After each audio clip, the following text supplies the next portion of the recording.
السلام عليكم ورحمة الله وبركاته سولو هذا خيار تقييمي قدرت نجا مدن هل كان وعقدها بشو فضلا جنال سبسكرايب هلا صاروا والله قريه أو شيء قريه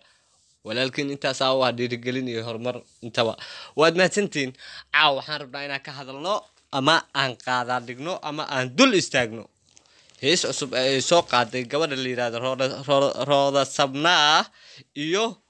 تاليلاندير أو دو ذكرنا إنسان run ahaantii heeskan waa hees maasha Allah iska funny ah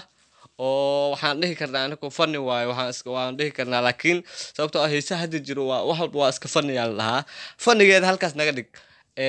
qodobka aan qaadaa dhigayna wuxuu yahay dhiseenka amaba labiska amaba macnaha qaabka fanaanada Rooda Sabna oo ku luqeynaysa heeska ayaa rabnaa inaan dul istaagno sabab macnaha aan ka leenahay wuxuu yahay dhiseenka ay soo sameysay amaba ay soo xirato amaba heeska ay ku qaadayso dhiseenkaas oo ah run ahaantii dhiseen aan ku habooneen gabdhaha Soomaaliyeed meel walba oo caalamka ay ka joogaan gabdhuhu way nala dhasheen way noo dhaxeen wayna dhaleen dan walba waxa haboon maadaama ay sidaas tahay haddana ay u mataqaanaa fududahay ayda ama ceebta amaba mataqaanaa waxyaabaha gabdhuhu waxay u dabacsan yihiin doldoleelada sumcadooda ay ku halaabi karto macnaha meelaha had gabdhaha hadii la aflagaadiyo ama wax laga sheego waa gabar waaye wayna la dhaltay wayna dhashay waxa waaye si fududa ama looga been fariimi karaa ama wax looga sameeyo macnaha wax looga sheegi karaa ka gudub Rooda Sabna timaha qaabka ay u soo jaratay run ahaantii si sax ma aha Rooda Sabna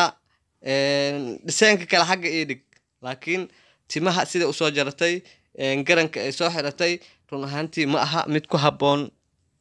gabdhaha Soomaaliyeed ma aha inaan fadeexaysanayo ma aha inaan ceebaysanayo ma aha inaan necbahay laakiin gabadhu waa wadaashay waa gabar Soomaaliyeed inaan wixii wanaageeda u sheego inkastoo ay fiicneed inaan gaar ugu sheego laakiin hadda isla ma joogno laakiin hadda waxa war la soo marsiya ama fariin la soo marsiya baraha bulshada walaashay aniga maku aabeysanayo maku fadeexaysanayo daldalada macnaha oo ayda laga soo macnaha laga war sheegi karo ma taabanayo marka sax ma aha timaha ina sidan u jarato sababtoo ah waxa tahay gabadhu waa wax qaali waxa waaye cad bisil waaye maadaama ay cad bisil tahay waxa haboon inay sumcadeeda iyo sharafkeeda iyo karaamadeeda ay ilaaliso sababtoo ah videogan hadda waa sameysay waxa laga yaabaa saameyn dambe oo 40 sano hadda kadib ama 50 sano hadda kadib amal inuu saameyn kugu yeesho sababtoo ah waxa laga yaabaa adigu hadda inaad matqana gabar marwe ah oo meel degan oo magac leh oo sumcad leh inaad noqoto oo caruur dhasho oo waxa laga yaabaa anuga aad dhali doonto haduu Ilaahay yiraahdo in videogan uu daawado oo xanuun markaas ku beero qalbigiisa sababtoo ah nin hooyis laba farood u jaran tahay oo ay heesayso waa run ahaantii xanuun inteeda la eg waaye run ahaantii mid kale videogan oo barnaamijka waxaan rabay hadal inaan hordhaada kaga dhigo run ahaantii baraha bulshada dhan oo videogan wareegaya waa videoga lisku ilaa hadda waa lisku haystaa sababtoo ah videogan waxa director ka ahaa la yiri YouTuber ka la yiraahdo Bu'aale run ahaantii marka ugu dambeyn waxaan fariin u dirayaa wiilasha gabdhaha Soomaaliyeed run ahaantii ku ciyaarayo sumcadooda oo dhahayo dhar yar soo qaado timaha laba farood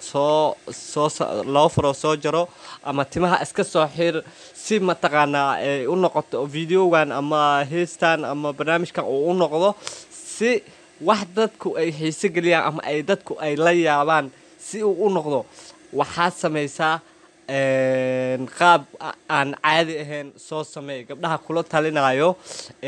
naqshadaha siinayo oo ay u duubayaan macnaha videoga ama heesta ay u qaadayaan siinayo ha ka daayaan sababtoo ah gabadhu way kula dhalatay mar walbana waxbay ku tahay ceebta iyo fadeexadda gabadhaas ku timaadana adigana saameyn ayay kugu yeelanaysaa marka si gaara waxaan fariin ugu dirayaa waxaa director ka ahay heestan ay wada qaadayaan Rodo Sabna iyo mataqaanaa Taliilandheer ninka la yiraahdo waxaa director ka ah la yiri Bu'aale run ahaantii waxa tahay qof social media sumcad ku leh oo wixii ka imaado adiga hooyo aab ku dhehaysaa haddana waxaa kuu bannaan sida aad beri isaga yeeli lahayd haddii aad director heestan ka ahayd iyo haddii aadan ka ahaynba inaad ka aamusto run ahaantii ma aha mid sax ah